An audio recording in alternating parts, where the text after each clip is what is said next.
بسم الله الرحمن الرحيم. أهلا وسهلا بكم في حلقة جديدة على قناة خفايا طب البديل وتفسير الأحلام. بإذن الله تعالى اليوم سوف أتكلم عن علاج التهابات الرئة والسعال الجاف أو المليان ببلغم، مع شرح أهم المذيبات الطبيعية للبلغم والطاردة أيضا للبلغم واللي بتنقي الرئة.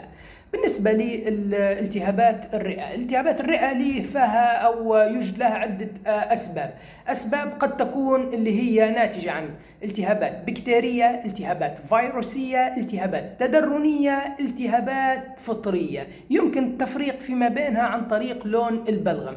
لون البلغم اللي بيكون لونه صافي أبيض، هذه بتكون عبارة عن مياه موجودة على الرئة ويمكن علاجها بشكل بسيط، يعني ما هو الشكل خطير. الالتهابات اللي بتكون موجود فيها مثل اللون الأخضر أو الأصفر، هذه بتكون التهابات يعني تعتبر فطرية، أيضا علاجها ممكن وسهل.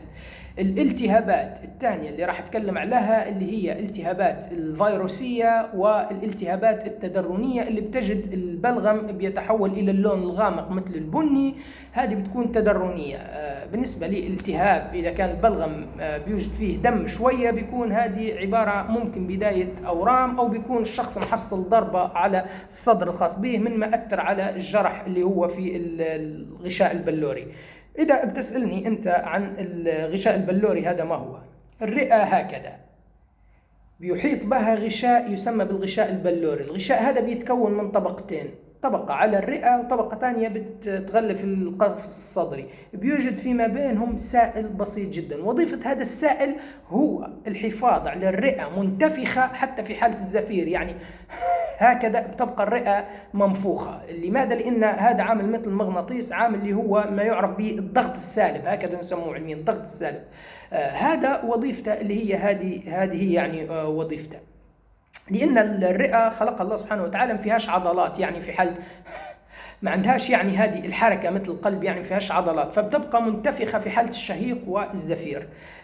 بالنسبة للمياه اللي بتكون موجودة على الرئة، بيكون فيها نوعين: إما بتكون مياه داخل الحويصلات الهوائية، واللي بيكون السبب فيها إما نقص زنك أو نقص فيتامين دي، رح نأتي لهذه الأمر بعد شوية، أو بيكون السبب فيها اللي هو العدوى التدرنية. العدوى التدرنية ما هي المشكلة الخاصة بها؟ طبعا المياه لما بتكون على الرئة مش داخل الحويصلات، هذه أغلبها بالنسبة للدرن. أغلب أمراض الدرن يعني حوالي 90% هي أخطاء طبية. كيف أخطاء طبية؟ لما بيشخص الشخص أنه هو عنده مثلا مشكلة بيأتي مثلا الدكتور عنده مشكلة في الجهاز التنفسي، بيعمل له صورة، بيجد هناك مياه، فبيحاول أنه هو يسحب من هذه المياه عينة لكي يفحصها، لكي يعرف مثلا إذا كان هناك صديد، ما فيش صديد، هناك فيروس، مش موجود فيروس. هذه بيأتي هذاك الدكتور، وهذه أغلبهم الدكاترة كيف متخرجين يعني وما لهمش فترة، بيأتي بدل لأنه هو يغرس هذيك الإبرة يعني بالكامل في السائل، يعني بيتأكد أن هي وصلت هذاك السائل بالكامل وغطيت، وبيسحب، بيكون قافلها أيضا مكان الإبرة، بيكون قافلة بشيء معين لكي ما يسمحش الهواء أنه يدخل. بيأتي قبل السائل بشوية أو بيدخلها شوية، وبيكون المسافة اللي من هنا مازال في الهواء. أول ما هو بيشفط بيصير هكذا، بيشفط معاه شوية هواء. مجرد أنه هو يشفط معاه شوية هواء بيصير في خلل في الضغط السالب، لأن هذا محسوب يعني بدقة عالية.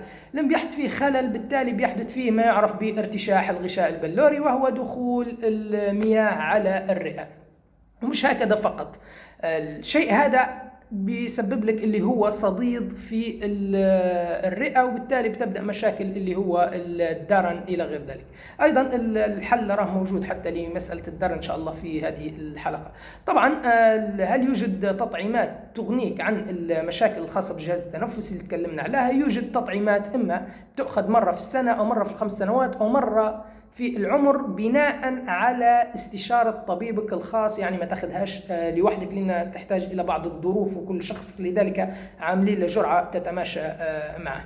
تمام. الآن راح نتكلم عن المياه هذه. أسبابها فيها على فكرة حتى أسباب ناتجة مثلا من القلب أو من تليف الكبد أو من الكلى. إذا كان لديك مثلا مشاكل من هذا النوع، أعرف أن المياه اللي عندك على الرئة ممكن تكون ناتجة من هذه المشاكل، فعالجها لكي تعالج السبب، ما تعالجش العرض لما بيكون في هذه الحالة. أيضا من أهم على فكرة أعراض وجود مياه على الرئة اللي هو ما يعرف بالنهجان، أو بتجد الإنسان أنه هو ما يعرف بيدهش بسرعة أو بيلهت، يعني مجرد أبسط طبعا مجهود بتجده بيلهت. أيضا الكحة الناشفة ما بيكونش فيها بلغم، هذه وجود أكيد على المياه اللي بتكون على الرئة، لأن البلغم ما خرج وتحول إلى مياه.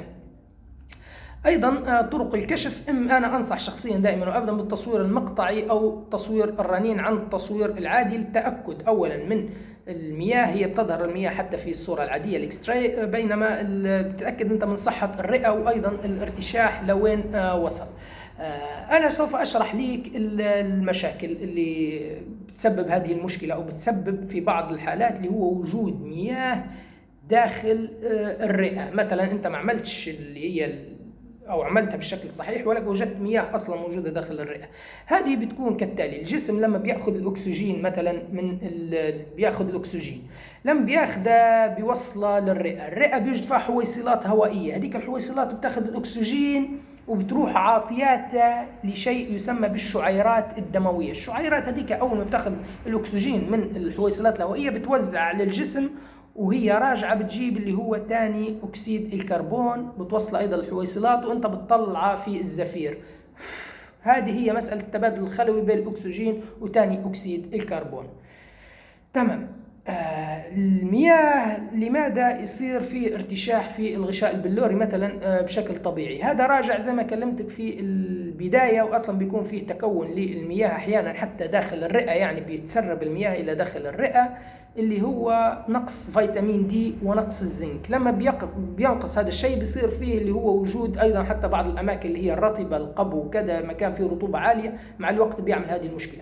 المهم، نقص فيتامين دي ونقص الزنك بيعمل على أنه هو يسبب في تسرب المياه في مكان حساس ما بين الحويصلات الهوائية من هنا والشعيرات الدموية من هنا، هو بيقف ما بيناتهم هكذا، والأكسجين ما بيمرش طبعا في المياه، فبيستطيع الشعيرات الدموية أن هي تحصل على الأكسجين ولا تستطيع أن هي ترجع ثاني أكسيد الكربون، ومن هنا بيبدأ النهجان. وعلى بال ما طبعا كل ما زادت المياه بتسد اللي هي الحويصلات كثيرة والشعيرات كثيرة، بتسد كمية أكبر وبتزيد الحالة أسوأ إلى أن هي تسد بالكامل وتضطر من هنا إلى التنفس الاصطناعي. الموضوع بسيط والعلاج سهل وممكن. العلاج عن طريق إما بتأخذ مكملات فيتامين دي وزنك، ممكن تاخذهم من الصيدلي بجرعة بيصفها ليك الصيدلي. جرعة الزنك هي 10 ملغ، واللي هي فيتامين دي هذا بيوجد فيه إبر وبيوجد فيه حبوب وبيوجد فيه عدة طبعا جرعات. أنا أفضل دائما وأبدا أنك أنت تاخذ الإبرة اللي هي خاصة بكل شهر، اللي هي تقريبا 2700 وحدة اللي هي الجرعة الشهرية. المهم، سوف أتكلم الآن عن أو ممكن تاخذها من مصادر طبيعية، اللي هي بتاخذ اليقطين. لما بتفتحها اللي هي القرعة اليقطين بتجد فيها بذور بيضاء، بتجففها في مكان يكون ظل مش في الشمس، وبتطحنها يومين طبعا، وبتطحنها وبتاخذ اللي هي ملعقة يوميا، أو ممكن بتاخذ اللي هو شيء بيحتوي على فيتامين دي والزنك والبوتاسيوم والمغنيسيوم وكل ما يمكن، اللي هو كبسولة الشفاء أنا أسميها، اللي هي التين المجفف. بترقده، يكون مرقد مع زيت زيتون ومع توم، يكون توم مبشور أو مرحي يكون مقطع. بتخليهم اللي هو يوم تام أو يومين عادي جدا. بعد ذلك بتعلق هذا التين في مكان توصل الشمس 24 ساعة، لأنه بيكون بعدين فيتامين د لوحده مع بعض التفاعلات طبعا مع البوتاسيوم وغيرها. المهم، بتاخذ منه 4-5 حبات يوميا، وبتشرب من هذا الزيت زيتون المرقد فيه الثوم اللي هو ما يعادل 3 إلى 4 ملاعق يوميا. هذا العلاج الأول. أو ممكن تأخذ اللي هو الفيتامينات هذه مع بعض عن طريق اللي هو مكمل غذائي مثلا اللي هو البرجناكير زي ما كلمتك من الصيدلي. الآن سوف أعطيك العلاج الأكيد أو المشاريب اللي ممكن تعملها، والمشاريب هذه هي مشاريب علمية، سوف أضع لك الرابط العلمي من جوجل سكالر بتأكد فعالية هذه الأعشاب في علاج اللي هي مشاكل التهابات الرئة، وأيضا إزالة المياه من الرئة بشكل كامل، وأيضا إعادة اللي هو ضبط الضغط السالب أو الضغط الخاص بالغشاء البلوري. نبدأ على بركة الله. طبعا هذا ممكن تستخدم أنت جنبا إلى جنب مع العلاج اللي بيصفى لك الدكتور، وأيضا بتراجع الدكتور وممكن تستشيره عادي جدا، ما فيش مشكلة، يعني لا يتعارض هذا مع علاج الدكتور الخاص بك. نبدأ على بركة الله. والروابط زي ما كلمتك هي موجودة من جوجل سكالر، يعني ما هياش من بنات أفكاري أو اجتهادات أو بناء على مشاهدات شاهدتها أنا أو جربتها أنا. وهذا اللي بيميز القناة الخاصة بنا، إن هي بتعتمد على أبحاث علمية من مصادر ومجلات علمية، ما هيش من أي موقع وما هيش يعني من ما الموروث اللي توارثناه، لا أنا أيضا عندي الموروث، ولكن يجب أني أن أتأكد أن ليه أساس علمي. وهذا هو الفارق ما بين القناة الخاصة بنا والقنوات الأخرى. المهم الأعشاب اللي هي أول عشبة راح نستخدمها واللي راح نتكلم عليها، واللي هي أصلا معروفة في الولايات المتحدة، أول ما بتذهب أنت عندك كحة أو عندك أي مشاكل أصلا الدكتور بيصف لك هذا العلاج اللي هو هيدرال، اللي هو خلاصة شجرة الهيد أو الهيدرا، اللي هي بالعربي شجرة اللبلاب، اللي هي شجرة اللبلاب. أيضا من هذه الشجرة معروف أن هي تنقي وتكافح جميع العدوى اللي بتصيب الجهاز التنفسي، وبتعمل على تنظيفه وإزالة البلغم، واللي هي إعادة توازن الضغط السالب في الرئة. ومع الزعتر انتبه جيدا، أيضا الزعتر بيعتبر مضاد قوي للغاية لجميع الفيروسات، وبيعتبر أقوى من المعقم اللي هو الفينيك ب10 مرات، اللي هو بيعقموا به الأسطح والممرات الخاصة في العيادات. طبعا تأخذ العشبتين هاضم، مثلا بتاخذ اللي هو ما يعادل 5 ملاعق من اللي هو أوراق اللبلاب أو الهيدرا، مع 5 ملاعق من الزعتر، يفضل انه هو يكون زعتر بري. ولما تاخذ هذه الاعشاب يفضل انك انت تاخذها خضراء، ما تاخذهاش طبعا لونها اصفر او شيء من هذا القبيل، لانها بتكون مجففه في الشمس وطريقه تجفيفها خطأ. الحمد لله ان موجودات يعني الاثنين. بتحطهم طبعا 5 او اكثر اقل عادي، يعني هي الكميه ما فيهاش مشكله. بتضعهم في لتر من الماء أو لتر وربع، وبتضع النار اللي هي متوسطة أو قليلة. لماذا؟ لكي تضاعف أنت فترة التبخير بتصير ببطء. وبتضع هكذا لما بيصير فيه بخار يعني فوران، بتأتي مباشرة وبتستنشق هذاك البخار. لما بتستنشق أنت هذاك البخار مباشرة بيعمل على أنه هو يذيب مسألة اللي هي مسألة البلغم، مع اللي هو بيعمل على أنه هو هذاك البخار لما بيتكتف وبيدخل إلى داخل الرئة بيدخل وبيتكتف وبيصبح اللي هي مثل الدواء أو مثل المياه اللي عملية التكتيف والتقطير، مباشرة بيدخل إلى مكان وجود هذيك المياه اللي موجودة في الرئة، وبالتالي بيعمل على أنه هو يقلب عملية الارتشاح. وراح أعطيك عشبة في النهاية بتعمل على هي تقوم بسحب هذا الارتشاح والتخلص منه، أما على العرق أو النفس أو البول أو باقي المنظمات. المهم هذه أول نقطة. ثاني عشبة أيضا هذه طبعا بتستخدمها بهذه الطريقة. بعد ذلك تقوم بشرب هذا المشروب 2-3 إذا كانت الكحة قوية، إذا كانت مش قوية تستخدمها 2 مرات. أيضا فيها شيء ثاني مفيد وفعال ومجرب للغاية في مسألة الكحة، اللي هو مشروب الزنجبيل. مشروب الزنجبيل أيضا بتستخدم كاسة 2 على راحتك يوميا، مع الوصفة اللي ذكرتها الأولى الخاصة بالتين المجفف مثلا، أو إذا مش حابب إنك أنت تعملها، المهم لازم إنك تاخذ زيت زيتون مرقد فيه اللي هو الثوم. لو حبيت تضيف له عصير البصل عادي جدا، بس هم زيت الزيتون والثوم بيفي بهذا الأمر بشكل نهائي.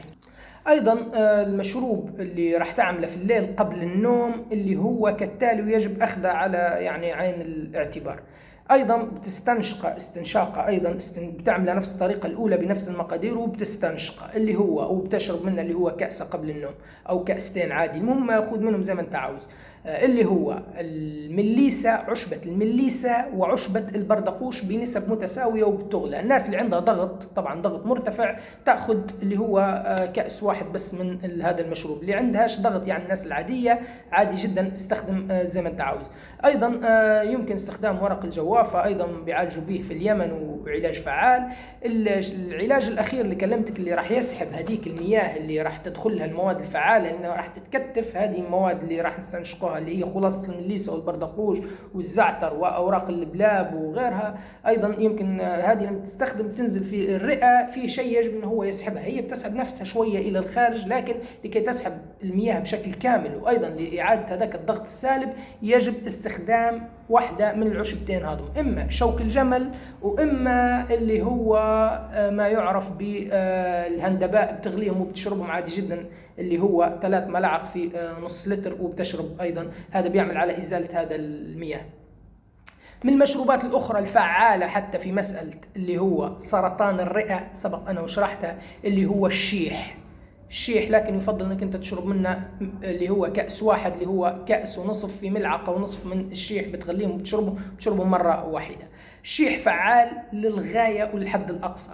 طيب هل يمكن عمل شيء ثاني مثلا لكي نتخلص من مسألة اللي هو الصديد والمياه اللي بتكون موجودة في الرئة؟ هذا بالكامل اللي اعطيته لك أنا بيعمل على إزالة هذا الأمر. في شيء أخير هذا متروك لك أنت إذا حبيت إنك أنت تعمله أو لا براحتك، اللي هو كالتالي: بتفرغ اللي هي السجائر العادية وبتعبها بالشيح وبالزعتر وأيضا بالقليل من شوك الجمل، وتقوم بتعبئة السيجارة وبتدخنها عادي جدا وبينتهي الأمر.